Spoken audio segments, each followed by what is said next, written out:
Okay, so today we're going to discuss your type of questions which you get in your CBSE. That is the first sample paper which I want to discuss today. That is your sample paper 1. In your CBSE sample papers, we have questions of 1 mark, 2 mark, 3 marks and 5 marks. In this first section, we are going to discuss the 8 questions pertaining to 1 mark, right? So let's go on to our first question today. Give one example each of oil in water and water in oil emulsion. So oil in water emulsion, we know that we have one dispersed phase and the other one which is the dispersion medium. So oil in water, the dispersed phase, that is going to be oil, and the dispersion medium, that is going to be water. So an example which we can take over here for your oil in water, that is milk. Milk is an example, and another example which we can take, that is vanishing cream. Vanishing cream is another example of your oil in water type of emulsion. The second is water in oil. Now in water in oil emulsion, water is going to be the dispersed phase and oil is going to be the dispersion medium. An example which we can take over here, that is butter or even the cold cream. Cold cream is an example of your water in oil. The second question, which of the following is a more stable complex? This is a question from coordinate chemistry. The first complex in which ammonia is the ligand. Now ammonia is a monodentate ligand, right? And in the second one, ethylene diamine, that is your ligand, which is a chelating ligand. Chelating means it is forming claws with cobalt. Always the ligand which has a chelating effect, or it can bind with the central metal atom with more claws, that is going to be a more stable complex. So over here your ethylene diamine cobalt, that is your tris ethylene diamine cobalt ion. This is a more stable complex because ethylene diamine, that is a chelating agent, and ammonia, that is a monodentate ligand. Then the next question, give the IUPAC names of the following compounds: CH3, CH, OH, CH2, COOH. We can see over here that there is a terminal functional group which is the oic acid. So your numbering starts from here: 1, 2, 3, 4. At the third position, a substituent is present, which is your hydroxy group. So the name of this compound, that is going to be 3-hydroxy, 3 hyphen capital letter hydroxy pentanoic acid.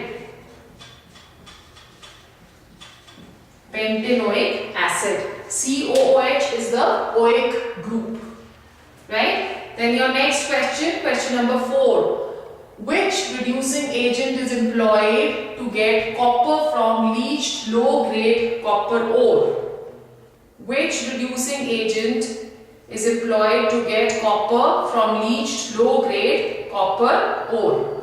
Now, leaching, it is a process in which ore is treated with suitable reagents that dissolves ores but not the impurities. So, the solution containing copper can be reduced with the help of reducing agents such as iron, scrap, and the reduction of your copper ore, of your copper that can take place with this. It is a 1 mark question. We do not have to go into many details. Even if we write just the name of the reducing agent, that would be sufficient to fetch you 1 mark. Then question number 5. Which of the following isomers are more volatile? Orthonitrophenol or paranitrophenol? We are aware of the fact that your para-nitrophenol that has intermolecular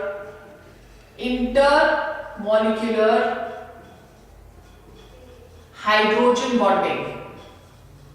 Intermolecular hydrogen bonding. So intermolecular hydrogen bonding that makes para-nitrophenol an associated molecule, as a result of which the size of para-nitrophenol becomes larger due to extensive intermolecular hydrogen bonding, and the boiling point of it is raised. Whereas in orthonitrophenol we have intramolecular hydrogen bonding, and the intramolecular hydrogen bonding does not vary the boiling point of orthonitrophenol much. So in this question, your answer would be para-nitrophenol has more boiling point, therefore it is less volatile, whereas your orthonitrophenol has lesser boiling point, therefore it is more volatile. Now, one mistake which we tend to make in this question is that we do not read the last part of the question, more volatile. Volatility, that is inversely proportional to your boiling point. Greater the boiling point, lesser is going to be the volatility. So the more volatile component over here, that is your orthonitrophenol. Then question number 6, what are isotonic solutions? Iso means same and tonic means pressure. So isotonic solutions are those solutions which have the same osmotic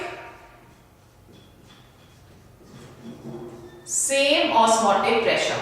For such solutions, your pi1, that is the osmotic pressure of 1, that is equivalent to the osmotic pressure of 2, that is pi2. So isotonic solutions are those solutions which have the same osmotic pressure. Which of the two components, question 7, which of the two components of starch is soluble in water? We are aware of the fact that starch has two components, one which is amylose and the second one is amylopectin.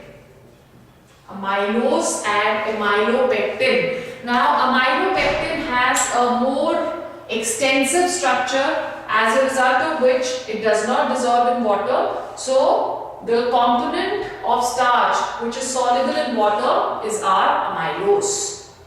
Then we come to the 8th question. Arrange the following compounds in increasing order of solubility. Increasing order means we have to place the compound with least solubility first. So amongst these three, the least solubility is that of aniline, then diethylamine,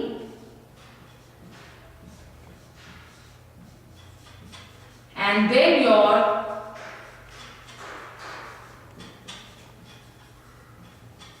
methylamine, right?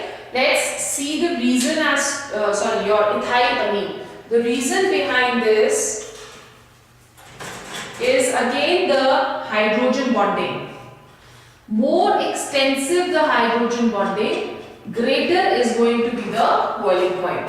When we are comparing diethylamine and we are comparing ethylamine, in this case, because of two hydrogens which are present over here in your ethylamine, the hydrogen bonding is going to be more as compared to diethylamine. So your ethylamine has a higher boiling point. When we consider aniline, in case of aniline, the non-polar part has a greater size. C6H5, the phenyl group, it has a greater size. As a result of the greater size of the non-polar part, it is the least soluble amongst all of these. So these are your 8 questions of 1 mark each, and your words should not exceed more than a line or 2, because you need to save time also, so it should not go above 2 lines. Try and and make the answers short and sweet. Short and sweet, but it should give us the entire information about the question.